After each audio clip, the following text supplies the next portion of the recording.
Hey everyone, this is Sam from Oddflower Studio, and I'm going to show you how to sand, polish, and assemble your cured resin pieces into jewelry using basic items you have at home. Some of you may have taken a virtual class with me, in which case you've received a box that has everything you need in it to complete these steps. Before we get started, I just want to put it out there that I am not a professional YouTuber, and this video was accidentally recorded in portrait mode. I still think it's easy to follow along with despite this, and hopefully you find it that way too. So let's get started. Yeah, so let's get right into it. So before I even sand though, I just want to take a pair of scissors and cut these ends. So you see like this leaf, it's just hanging out, but it won't be for much longer once we cut it. This layer of resin that cured outside of the mold over here, it's so thin that it's just easy to cut like a piece of cardstock, it kind of feels like. So, yep, those ends have been cut. You can see that it already looks very different. It doesn't look as sloppy. And then with a circular piece, you're just gonna cut at an angle. You're not gonna wanna like cut these ends because any scratches will show up on the smooth face of your resin piece. And we just don't wanna do that. It's gonna affect the way it looks, and not a good way in my opinion. So you can already see this looks a lot cleaner. I'm gonna do a little bit more here. And don't worry about being perfect. The sanding will help with a lot of that as well. So let's start with this one, this circular one. It's a little more complicated than these ones because these have squared edges. And you know, it's a 90-degree angle, and these surfaces are pretty flat. So when you get into sanding, unless you want like a little frosty edge, which, you know, that might require a little more skill if this is your first time, I just recommend cleaning up the edges. That's it. Like, do not like sand this part, otherwise it's not going to be clear. It's going to be really frosty and it's going to look completely different. So we are just sanding for the purpose of cleaning up the edges and making sure it's smooth and comfortable against your skin. That is it. So let's dip this in the water. We always sand with, you know, a method of wet sanding as opposed to dry sanding because it helps prevent a lot of the dust from flying around in the air. So I'm just gonna get right into it.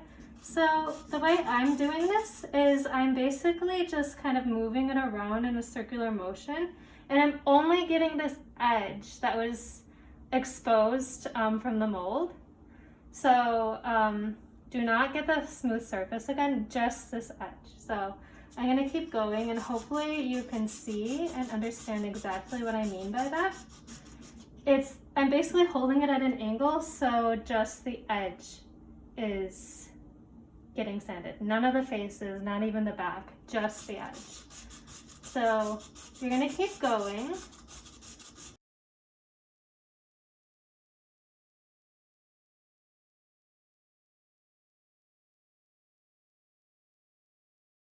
So I'm just gonna use a paper towel for a second.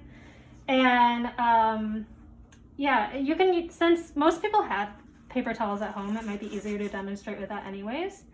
So I didn't need a whole lot of sanding this one. Maybe I'll go for another round. I was drying it off to check in on it, and that might help you determine how smooth it is. Because, you know, when it's wet and it has all the debris on it, it's like really hard to see. So you're gonna wanna just dry it off. I'm really liking the way this is looking so far. It looks really clean. It has some nice earthy colors in there. I'm pretty happy with this. So I'm gonna set this one aside and I'm gonna demonstrate with the square piece next. So again, following the same steps essentially, but doing one corner at a time. So I am only doing the edges. None of the faces are getting sanded here.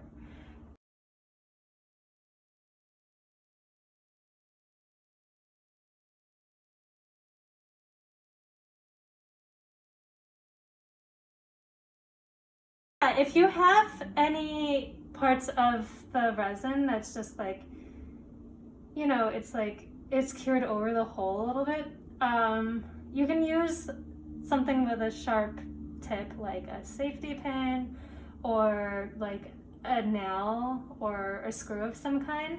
As long as it's, you know, not wider than the hole, the diameter, then it should be fine. But always be careful. You know, these materials weren't technically made for this purpose, so I just recommend being really careful, doing it really slowly, and watching your fingers on the other end. So I'm gonna hold it like this so that when it pokes through, it's not gonna like, it's really not gonna do much. So I'm gonna put that aside, and I'm just gonna go through working with jump rings when you don't have a pair of pliers. So when you work with jump rings, you would never, ever, ever want to pull them apart like that. If you do that, they're going to be bent out of shape. You will never be able to get them into a circle again. So do not pull them apart. The way you open it is, I hope that this is the right angle and you guys can see this clearly, but you're gonna twist it open like that. And to close it, you're gonna twist it back like that.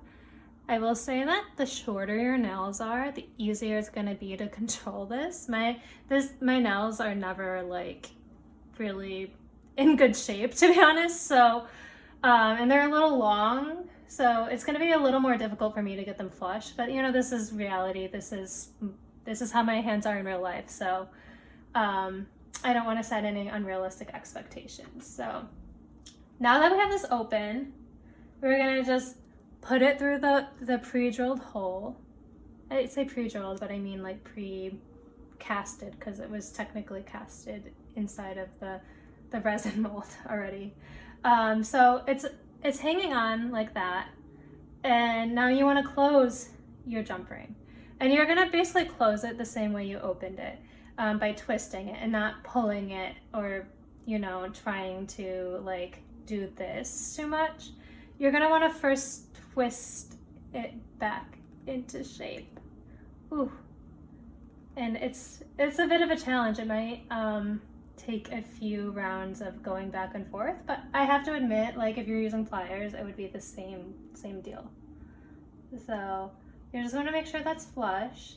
And when it does seem pretty flush, you might want to give it a gentle like tap into place. Don't squeeze it, because you may end up like squeezing it out of shape, but I would say just like add a tiny bit of pressure to reinforce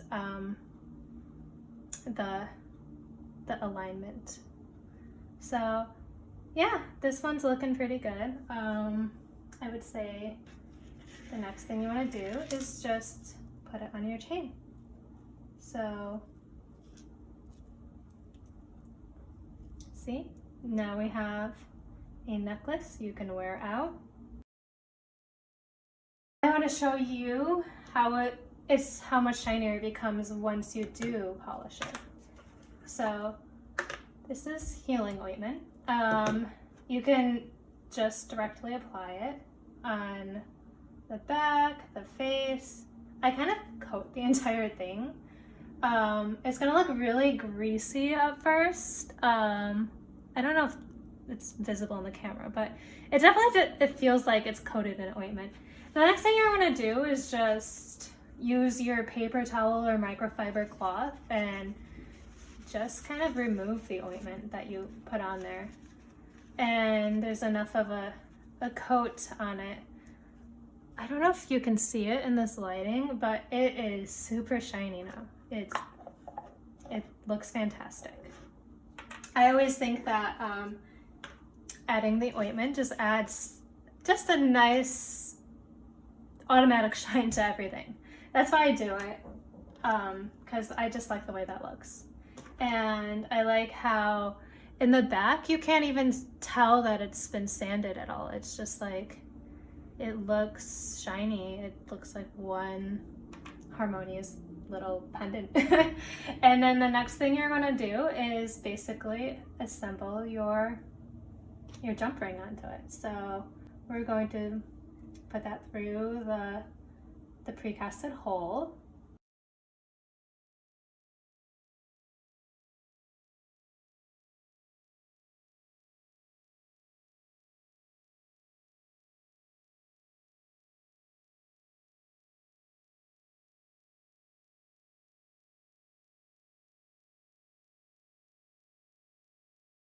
Do some gentle tapping again.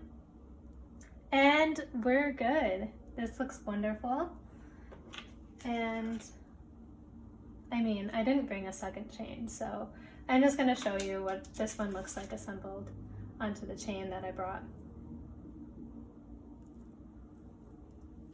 I think this one's my favorite, honestly, out of the 3 that I brought here. And as you can see, it's shiny, it's beautiful, it's functional, it's everything you want in a necklace. I have no complaints about this. I think it looks great.